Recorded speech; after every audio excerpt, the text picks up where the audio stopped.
Good morning, afternoon, and evening, ladies and gentlemen. Welcome to my review of the Western semifinal, the Calgary Stampeders versus the Saskatchewan Roughriders. Very anticipated game. I cannot wait to watch this game tomorrow.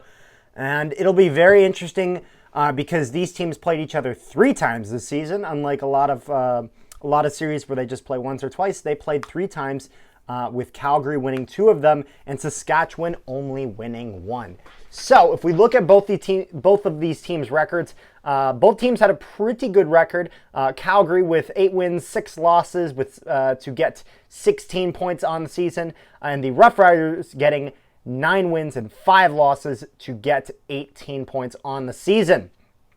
Now what makes this interesting is how weak of a start the Stampeders had. They were 0-2 at the start of the season, which is something that's very unusual to see for Calgary. They're normally near the top of the standings, so seeing them drop that low, at least in the beginning, was pretty frightening for a lot of Stamps fans. However, Mayer came in, stepped in, did a great job. I think he's probably maybe the best backup QB in the league, because I guess Nick Arbuckle kind of right now is a backup. So. But Mayer was very good when he was in, and then Bo Levi Mitchell really kicked it into gear when he came back, which was very much needed for the Stampeders. Bagleton eventually came off of injury and was a huge addition to the Stampeders.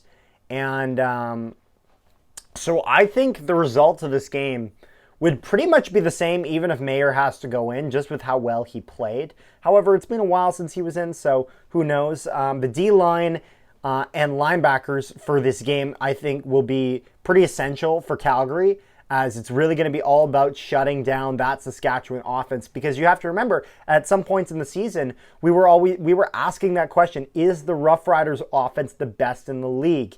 The question is, maybe they are. So Calgary needs to be ready for that. So at D-line, they have Lemon, Wigan, Rose, and Adiemi Berglund, I believe is how you say it. I know I'm going to butcher some names. I apologize to all you Stampeders fans and Rough Rider fans. I don't mean to. It's just not fully familiar with all of them. And then at the linebackers, they have Thurman, Sankey, and Dozier, or Dozier. I'm not sure. I think it's Dozier.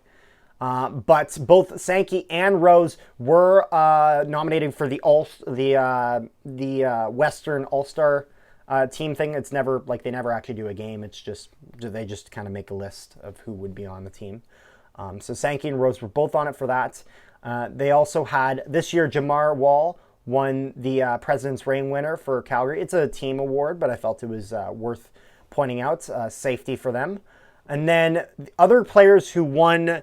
Who were in that all-star team would have been McEwen at center, Carey at running back, Jordan at receiver, Paredes at kicker, and Grace at punter, which special teams for the Stampeders have been something that they've done very well in, specifically kicking. Kicking, Paredes is one of the best kickers in the league. You could say he is the best, possibly. And I think that's really where, if it comes down to special teams, I think Calgary wins this. I think Calgary wins this overall, but I do think that it will make a difference if it comes down to special teams. As I mean, I have absolutely not rule Saskatchewan out of this game. I mean, they ended up with more points and they put up a win against the Stampeders. So it would be foolish for me to say that. But the Stampeders, I think there's quite a likely chance that they could win, because they've really been getting better and better and better as the season has gone on. And I think this will be, the first real test for them. Because obviously, or I shouldn't say the first, it's probably the second, because the first was after they went 0-2 and they needed to prove that they could actually friggin' do something. And they did that and so much more. And I think having Bagleton back these past 2 weeks has been big for them. However, looking more at the Saskatchewan side of things, I think we need to point out some of the guys that got there. So you got AC Leonard, who was the number 1 CFL top performer in November, of this month, which is very much relevant. And then Hakeem Williams, sorry, I know I butchered that name. Wide receiver for them was I think it was week 15, number one CFL top performer, and which was just a few weeks ago, so valid. And then Micah Johnson and Nick Marshall were both nominated to the All-Star team, with this being Micah Johnson's fourth nomination to that, a D tackle and then cornerback from Nick Marshall. So there's definitely a lot of talent on both teams. I think the Roughriders don't have the advantage when it comes to momentum. However, I do think that this is a pretty even strength game. I think both finals are. And that's one thing that's very interesting about football, is how it's just one game. There's no series. Anything can happen in a one-game scenario. So I think the Roughriders are very fortunate of having the home field advantage.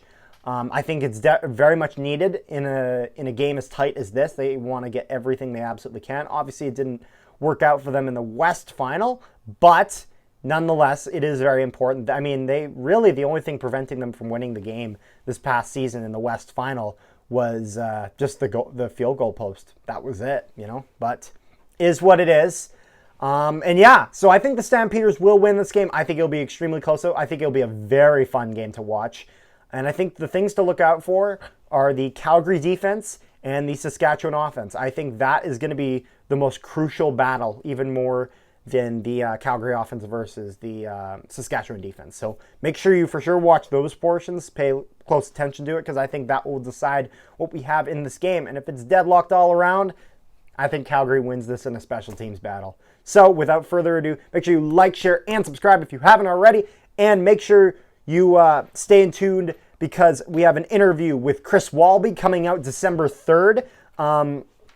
If you have any questions for Mr. Walby, make sure you check for my Instagram link down below. The most recent post about that interview, you can comment questions in the comments section there. Or you can do them here, and make sure you tell me to ask it to Mr. Walby.